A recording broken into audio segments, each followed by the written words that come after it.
this is specifically what you can now do once you have the registration. Number one, you can use the R circle symbol. This is the pretty registered symbol. Do not use this if you do not have the registration. Even if you're in the process, you cannot use this R symbol, because if you use it and you don't have a federal registration, the Trademark Office views that as fraud and you can get in a lot of trouble. I'm not saying I've ever heard of anybody getting in trouble for it, but if the Trademark Office, especially if you're in the process, the application process, and the Trademark Office is going through all your documents, your website, and they see the R circle symbol and you're not registered, they can refuse your application if you're already using it. So most people do it by mistake because they don't know, but now that you're listening to this, you know. So don't. Welcome to the Legalpreneur podcast. I'm your host, Andrea Sager, founder and CEO of Legalpreneur Inc. As a serial entrepreneur and someone that works exclusively with small business owners legally protecting their business, I'm dedicated to covering common legal issues faced by business owners, providing you with the business knowledge you need to catapult your business's growth, and showing you just how some of the world's most elite entrepreneurs have handled these legal and business issues themselves. In true attorney fashion, the information in this episode is not legal advice. This is for informational purposes only, and you should always consult with your attorney before implementing any of the information in the show. Hello there. Welcome back. Happy Monday. I hope you all had a wonderful weekend. I have a lot to share with you today about trademarks. And basically, we're going to cover the 5 things you can do once you have a federal trademark registration. And these are things that you can now do that you couldn't do before you had the federal registration. Now, before we get into it, of course, I have to tell you about our upcoming affiliate-only launch.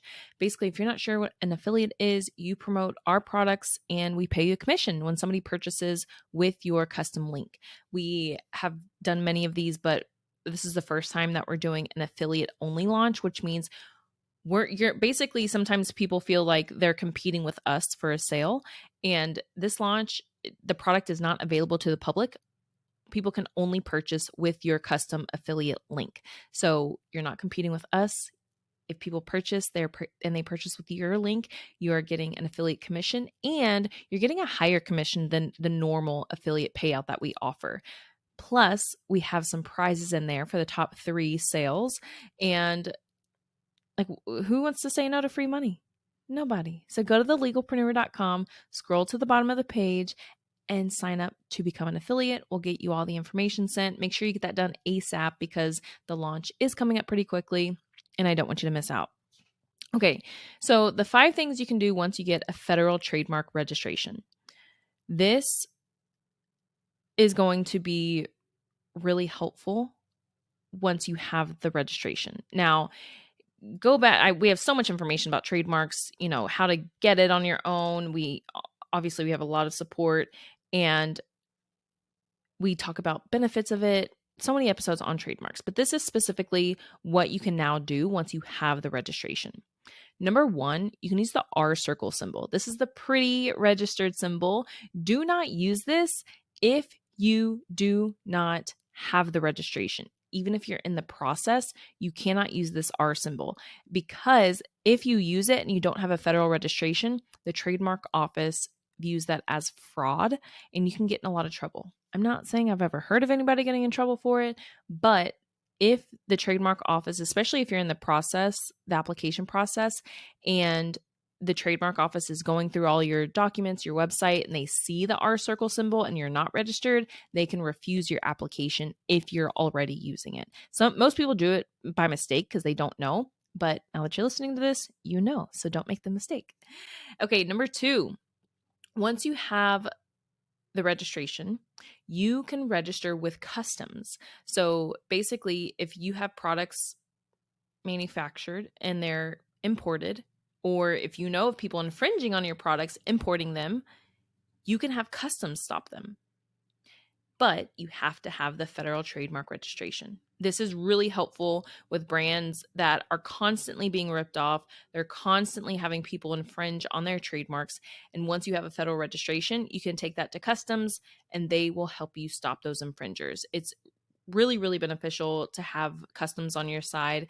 And I'm sure I always hear of boutique owners hear about customs and homeland security going to raid like a flea market, or they've even like raided somebody's house.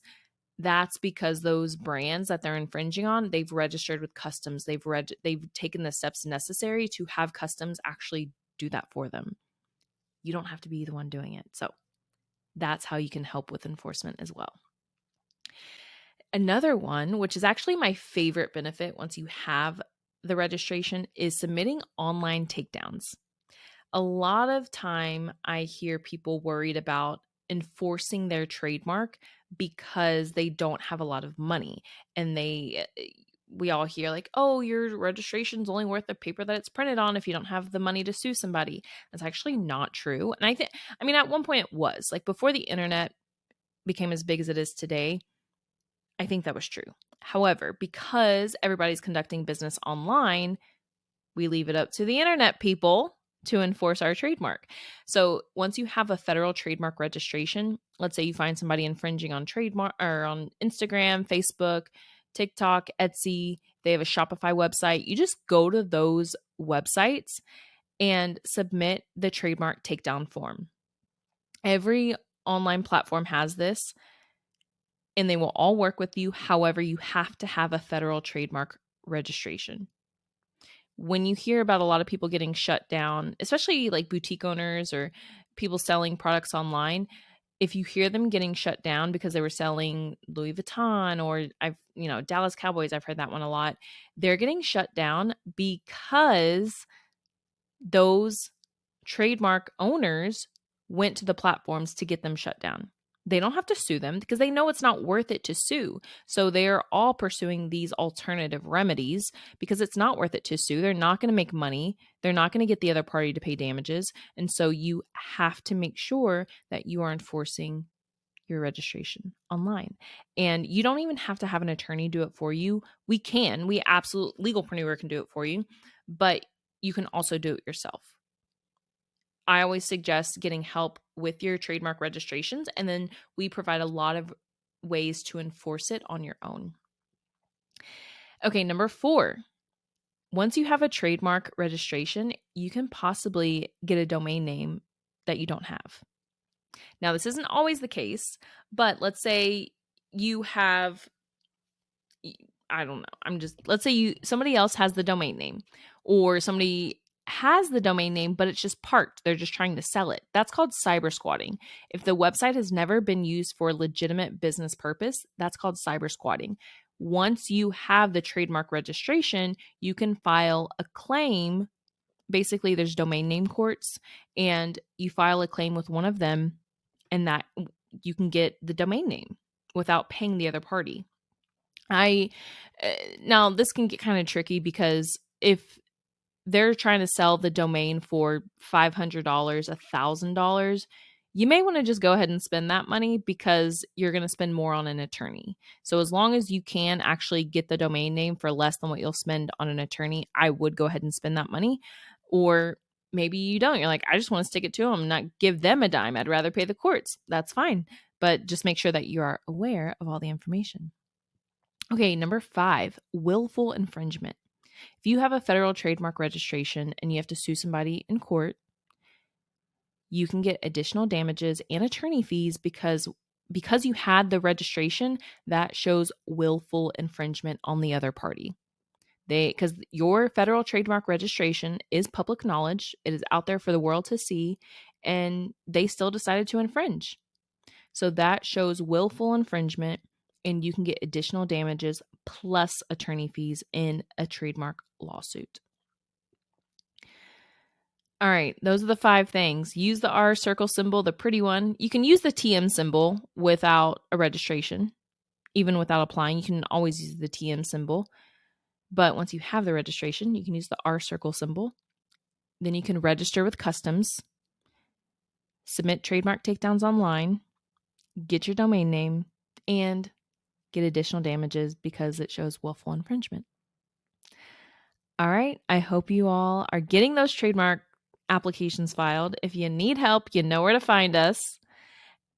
Don't wait, because right now I know I've said this many times, but right now the total time is taking at least 13 months.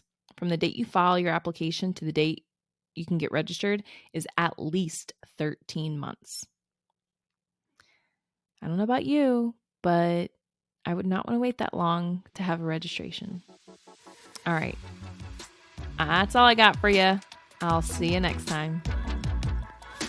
Here at Legalpreneur, we're committed to providing a supportive legal community for all business owners. I know how scary the legal stuff can be. If you found this information helpful, I would be so grateful if you could share it with a fellow business owner. And quite frankly, it doesn't cost anything to rate, review, or subscribe to the show. Your support helps me reach more listeners, which allows me to support more business owners in their entrepreneurial journey. Have any questions or comments about the show? Feel free to drop me a line on Instagram. I promise I read all of the messages and comments. And if you want to be a guest on the show or know someone that would make a great guest, simply fill out our application form and a team member will reach out if we think it's a good fit. I'll see you in the next episode.